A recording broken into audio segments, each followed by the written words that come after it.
students. So in the last video, we were discussing about transistors and what are the differences between vacuum tubes and transistors. क्यों हमने जो है vacuum tube को पूरे computer system से हटाकर transistors को रिप्लेस कर दिया कंप्लीटली वहां पर, सॉरी ट्रांजिस्टर से ही उसको रिप्लेस कर दिया. ट्रांजिस्टर आपका जो है क्यों इम्पोर्टेंस रखता है आपके कंस्ट्रक्शन ऑफ सिस्टम में, इतना आप समझ चुके हैं. सो टाइप ऑफ ट्रांजिस्टर्स हम पहले इसलिए पढ़ रहे हैं क्योंकि वर्किंग आप उसके हिसाब से फिर पढ़ेंगे तो आपको इंडिविजुअली समझ में आएगा. ट्रांजिस्टर का वर्किंग अगर आप पर्टिकुलरली पहले पढ़ना चाहोगे तो वो आपको बेसिकली जो उसके टाइप ऑफ ट्रांजिस्टर्स है उसी के वर्किंग अलग अलग बताते हैं. तो पहले हम स्टार्ट करते हैं क्लासिफिकेशन से. तो बेसिक क्लासिफिकेशन जो आपका होता है, स्पेसिफिकली जो मार्केट में सबसे ज्यादा यूज होने वाले आपके ट्रांजिस्टर्स है, those are BJT and FET. BJT stands for bipolar junction transistor and FET stands for field effect transistor.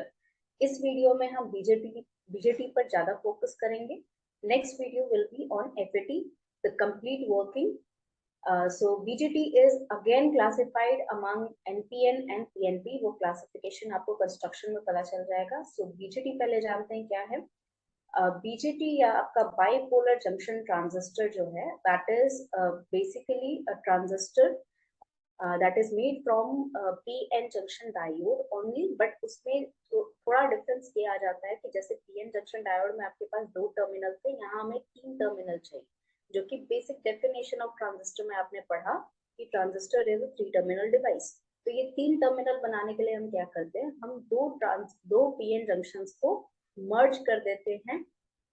And merge करने के बाद इस तरीके से मर्ज किया जाता है कि PN जंक्शन अगर मेरा है तो लास्ट में पहला P है, उसके बाद N है, तो उसके बाद वाला जो तीसरा जंक्शन बनेगा वो भी P बनेगा. ठीक है, इस फॉर्मेट में हम उसको ज्वाइन करते हैं. Will discuss further more.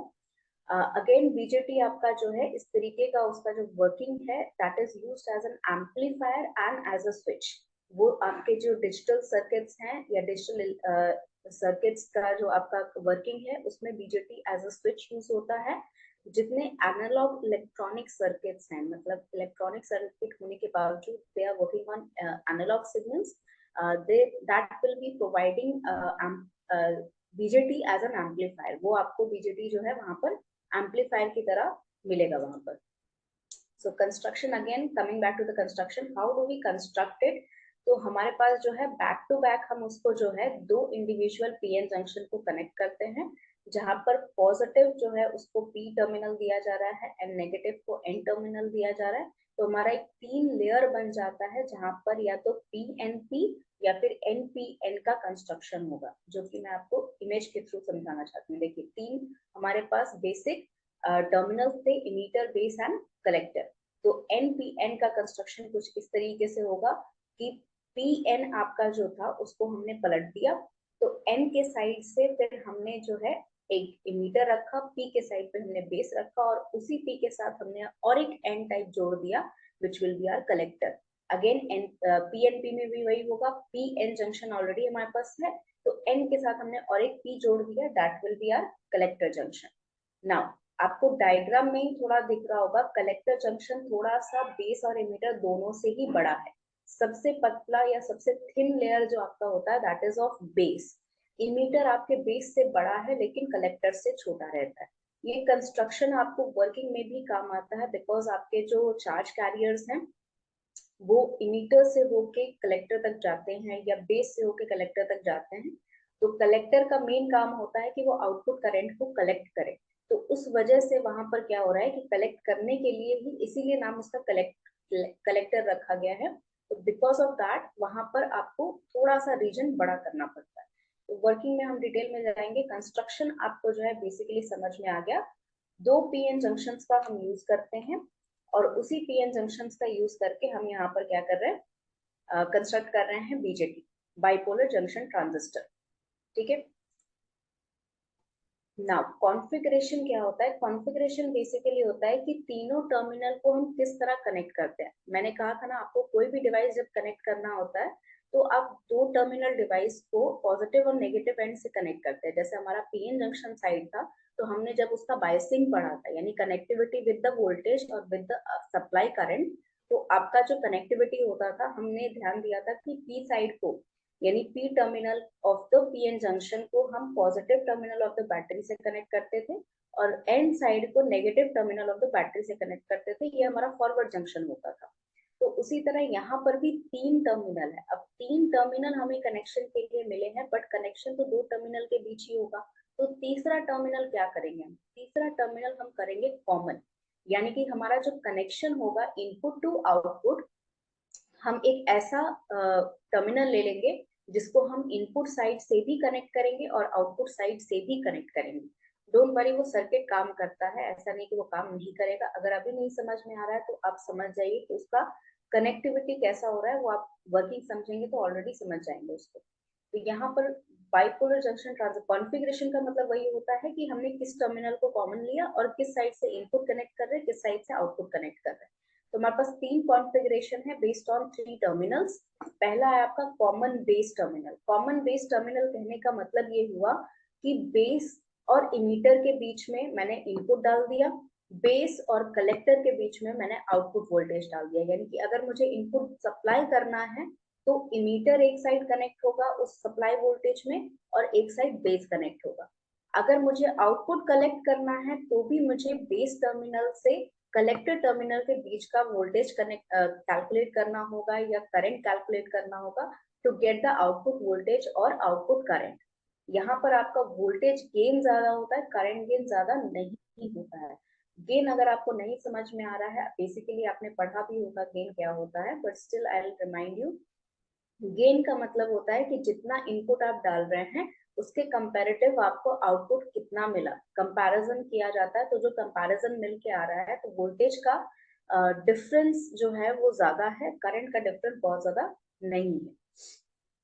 Common emitter configuration, again emitter terminal को हमने जो है कॉमन कर दिया यहाँ पर। इसका मतलब इमीटर और base, again collector is made for output junction so we have to collect there, इसीलिए मैं बार बार इमीटर और बेस के बीच में ये इनपुट डाल रही हूँ। ठीक है, तो बेस और इमीटर के बीच में हमने अगेन यहाँ पर डाल दिया output input, sorry input source हम जब डालेंगे तो बेस और इमीटर के बीच में जाएगा। बट यहाँ पर जो हमारा आउटपुट कलेक्ट होगा वो इमीटर से ही कलेक्टर के बीच का जो टर्मिनल है मैं यहाँ से कैलकुलेट करूंगी अपना वोल्टेज आउटपुट का या करंट आउटपुट का।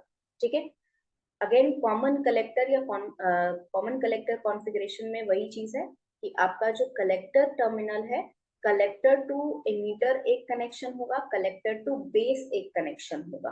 कलेक्टर टू इमीटर जो है हम यूजुअली इनपुट कनेक्ट कर देते हैं और बेस टू कलेक्टर हम आउटपुट कनेक्ट कर देते हैं। तो उस तरीके से हमारा क्या हो रहा है, ये कनेक्टिविटी बैठ रही है। ये टर्मिनल्स आपस में कनेक्टिविटी कर रहे हैं। जब सर्किट में कनेक्ट होगा तो इसको थोड़ा सा आपको डिफरेंस कनेक्ट करना पड़ेगा। मतलब एज अ ट्रांजिस्टर इसकी कनेक्टिविटी 3 तरह से की जा सकती है। तो जब हम सर्किट में इसको कनेक्ट करते हैं, ऐसा नहीं कि आपस में ही हमेशा कनेक्ट रहते हैं। ये टर्मिनल्स आपके सर्किट में जब कनेक्ट होता है तो आपको ध्यान देना है, आपने अगर कॉमन बेस लिया है तो आपका input side to output side जो आपका सर्किट जा रहा है वहां पर कॉमन बेस रहे, यानी कि इनपुट जो दे रहे हो वो बेस टू इमीटर जंक्शन, यानी जो पूरा सर्किट बनेगा हमारा उस सर्किट के नीचे की तरफ अगर बेस ऐसा है, बेस बीच में, मतलब जो डायग्राम आपने देखा इससे पहले वाले स्लाइड पर, इस डायग्राम को अगर हम ट्विस्ट कर दे, इमीटर नीचे है, बेस ऊपर है, कलेक्टर ऊपर है। ठीक है, उसको ट्विस्ट करने के बाद आप इमेजिन करिए आपको कॉमन बेस कॉन्फ़िगरेशन चाहिए। तो आपका पूरा रजिस्टर है, ट्रांजिस्टर है, सॉरी रजिस्टर है, कैपेसिटर है, ये सब चीजें आपने सर्किट में डालनी। तो बेस और जो इनपुट आप देंगे वो बेस और इमीटर यानी नीचे वाले सर्किट के तरफ आप देंगे इनपुट। ठीक है, जब आप कलेक्ट करोगे उसको यानी कि आउटपुट जब लोगे तो आउटपुट करंट आपका बेस टू कलेक्टर टर्मिनल में जाएगा, यानी ऊपर की तरफ जाएगा। तो आपको या तो ऊपर की तरफ उसको कलेक्ट करना है इनपुट करंट या इनपुट वोल्टेज। अदरवाइज आप क्या कर सकते हैं, आप ऊपर एक बहुत बड़ा रजिस्टर लगा सकते हैं जिस और एक टर्मिनल उसमें से निकाल सकते हैं रजिस्टर से नीचे। उससे क्या होगा, आपका पूरा का पूरा करंट जो है उस टर्मिनल में चला जाएगा जहां पर आप देना चाहते हो और ऊपर की तरफ नहीं जाएगा क्योंकि हमने हाई रेजिस्टिविटी वहां पर लगा दी है। और ये जो टर्मिनल हमने निकाला था इस टर्मिनल में रेजिस्टिविटी नहीं मिलेगी इसको। ठीक है, तो ये जो टर्मिनल हमने निकाला था इस टर्मिनल में रेजिस्टिविटी नहीं मिलेगी इसको। तो इस तरह मतलब आप अपने हिसाब से सर्किट में चेंजेस ला सकते हैं, बट इस तरह से कनेक्टिविटी आपकी होती है to calculate input and output, how to give input in the transistor BJT and how to collect the current और collect the output of the voltage. ठीक है, ये आपके कॉन्फ़िगरेशन है। देखिए सर्किट में आप समझ लीजिए, देखिए दिस इज एनपीएन, एनपीएन का सिंबल ये है, पीएनपी का सिंबल ये है। सिंबल कहने का मतलब कि आपने ये जो ट्रांजिस्टर बनाया इसमें सबसे बड़ा डिफरेंस आपका एरो है। Arrow indicates the flow of current here. Okay, तो आपका फ्लो ऑफ करंट जो है वो यहाँ पर शो किया जा रहा है। फ्लो ऑफ करंट अगर आपका एनपीएन है तो इमीटर, ये जो नीचे वाला टर्मिनल आपको दिख रहा है ये इमीटर टर्मिनल है। तो इमीटर टर्मिनल के बाहर अगर करंट आउटपुट में आउटसाइड आपको एरो दिख रहा है, यानी इमीटर से निकलता हुआ करंट आपको दिख रहा है, तो वो एनपीएन है। अगर इमीटर में जाता हुआ एरो है, ठीक है, एरो आपका जो है इमीटर से बेस की तरफ जा रहा है, तो वो आपका पीएनपी है। इसको भी याद रखिएगा। इस तरीके की कॉन्फ़िगरेशन आपको ये आपका सिंबल है। जब भी आप डिजाइन करोगे सर्किट 2D में, तो आप इस सिंबल का यूटिलाइजेशन करेंगे। एनपीएन पीएनपी जो हमने पहले देखा था वो वैसे नहीं डालते हैं कि एनपीएन आपने डाल दिया, ये पीएनपी का पूरा बॉक्स डाल दिया बनाकर। ये उसका सिंबल है एनपीएन का, ये उसका सिंबल है पीएनपी का। ठीक है, तो कॉमन इमीटर में देखिए, इमीटर टर्मिनल ये है आपका, ये इमीटर टर्मिनल कॉमन होने का मतलब इनपुट इमीटर और बेस के बीच में है और आउटपुट कलेक्टर और इमीटर के बीच में। इसी तरह आपका पीएनपी में भी सेम ये भी कॉन्फ़िगरेशन आपकी इसी तरह से है। You can look at it, जिस तरह कनेक्टिविटी मैंने बताई है उसी तरह कनेक्टिविटी आपको मिल जाएगी। क्लियर? आई होप कॉन्फ़िगरेशन आपका क्लियर हो गया हो। कॉन्फ़िगरेशन अगर क्लियर है तो let's move on to working. And working समझने के लिए आपको ये समझना है कि हमारा जो ट्रांजिस्टर है उसमें एबिलिटी होती है कि वो कंडक्टिव स्टेट पे रहे या इंसुलेटिंग स्टेट पे रहे। और इस एबिलिटी को, जहां वो अपना ये दो stage, being conductive and being insulative, वो अपना स्टेज चेंज कर पा रहा है, उस एबिलिटी को हम कहते हैं स्विचिंग, जो कि डिजिटल इलेक्ट्रॉनिक्स में यूज होता है। दूसरा एम्पलीफिकेशन जो है, which is the working of again transistor, वो एनालॉग इलेक्ट्रॉनिक्स में यूज होता है, जहां पर हम एनालॉग सिग्नल्स के साथ डील कर रहे होते हैं। ठीक है, तो बाइपोलर ट्रांजिस्टर जो है वो 3 रीजन्स में ऑपरेट करता है, यानी इसका ऑपरेटिंग मोड आप कह सकते हैं 3 ऑपरेटिंग मोड है। तो पहला ऑपरेटिंग मोड है एक्टिव रीजन। एक्टिव रीजन में आपका ट्रांजिस्टर एम्पलीफायर की तरह वर्क करता है, यानी कि यहाँ पर जो आप इनपुट करंट दोगे या इनपुट सॉरी आपका जो इनपुट जाएगा उससे ज्यादा आपको आउटपुट में मिलेगा, यानी कि गेन ज्यादा होगा। एक्टिव रीजन का कहने का मतलब एम्पलीफिकेशन तभी होगा जब आपका जो इनपुट है वो इंक्रीज करके आउटपुट में मिले। That is what amplification means, कि उसका एनहांसमेंट हो जाए, उसका इंक्रीमेंट हो जाए किसी फॉर्मेट में, तो उसको हम एम्पलीफिकेशन कहते हैं। सेकेंड रीजन आपका जो है उसमें आपका सैचुरेशन रीजन है। सैचुरेशन रीजन में आपका जो ट्रांजिस्टर है वो कंप्लीटली स्विच ऑन मोड में काम करता है, यानी कि स्विचिंग स्टेट के लिए उसको 2 रीजन ऑफ वर्किंग चाहिए, एक सैचुरेशन रीजन और एक कट ऑफ रीजन। सैचुरेशन आपको स्विच ऑन देगा, यानी जितना इनपुट आ रहा है उतना आउटपुट में वो पास ऑन कर देगा, ना कोई चेंज करेगा ना कुछ रेजिस्ट करेगा। एज इट इज आपका जो सिग्नल है वो इनपुट टू आउटपुट फ्लो करेगा जस्ट एज अ स्विच। जैसे आपने ऑन कर दिया वैसे ही ट्रांजिस्टर ऑन हो जाएगा, और जितना सप्लाई पास करने का उसका बोला गया है, उसे इनपुट दिया गया है, उतना वो आउटपुट में सप्लाई कर देगा। कट ऑफ रीजन अगेन इसका ऑपोजिट, यानी as a switch off, completely off switch, यानी कि जितना भी आप इनपुट दे रहे हो आउटपुट में आपको कुछ भी नहीं मिलेगा। आइडियली कुछ भी नहीं मिलना चाहिए। अगर कुछ लीकेज करंट जाता भी है तो वो हम कंसिडर नहीं करते हैं। रीजन कि आपका अगर लीकेज करंट जा रहा है, मान लीजिए कि हम ट्रांजिस्टर के आगे एक पीएन जंक्शन लगा दिए, पीएन जंक्शन का भी वर्किंग में उसको एक मिनिमम अमाउंट ऑफ वोल्टेज चाहिए होता है, तभी वो काम करता है, अदरवाइज वो काम नहीं करता है। तो अगर यहाँ पर leakage current cut off region में जाता भी है तो भी हमारा जो डायोड होगा, जो आउटपुट में दे रहा ये ट्रांजिस्टर के आउटपुट को एज एन इनपुट ले रहा है, उसके लिए वो इनपुट सफिशिएंट नहीं होगा, तो वो स्विच ऑन मोड में या वो वर्किंग मोड में नहीं जाएगा। तो इसको हम कट ऑफ रीजन या स्विच ऑफ मोड में रख सकते हैं, यानी कि कट ऑफ रीजन में आपका जो ट्रांजिस्टर है वो नॉन कंडक्टिव हो जाएगा या इंसुलेटिंग स्टेज पे चला जाएगा। क्लियर है? अगेन सैचुरेशन में वो कंडक्टिव मोड पे रहेगा, यानी एज इट इज वायर की तरह वो काम कर रहा है, स्विच क्लोज सर्किट की क्लोज करने का काम कर रहा है सर्किट। ठीक है, एक्टिव रीजन में आपको थोड़ा समझना है कि कैसे एम्पलीफाई हो रहा है, यानी कि इंक्रीज कैसे कर जाता है।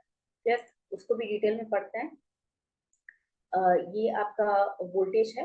वोल्टेज रिलेशन में अगर हम समझे कि एनपीएन या पीएनपी में active region cut off region कैसे होता है, उसके लिए ये टेबल मैंने आपको बनाया है। इस टेबल को आप पॉज करके लिख लीजिए और समझ लीजिए। वोल्टेज का डिफरेंस है, बेस जो चीजें आपको रिटर्न में लिखी हुई थी इससे पहले, वो एक टैबुलर फॉर्म में मैंने आपको बना के दे दिया। So let's understand the basic working of our transistor, BJT transistor. तो देखिए हमारे पास पीएन जंक्शन का जो वर्किंग समझते हैं उनको बहुत ज्यादा यहाँ पर समझना नहीं पड़ेगा, वो वर्किंग ऑटोमेटिकली समझ जाएंगे। But those students who did not know, please kindly refer to the working of PN junction first. ठीक है, पीएन जंक्शन आप समझ लीजिए पहले, उससे फिर ट्रांजिस्टर, बीजेटी ट्रांजिस्टर समझना आपके लिए आसान रहेगा।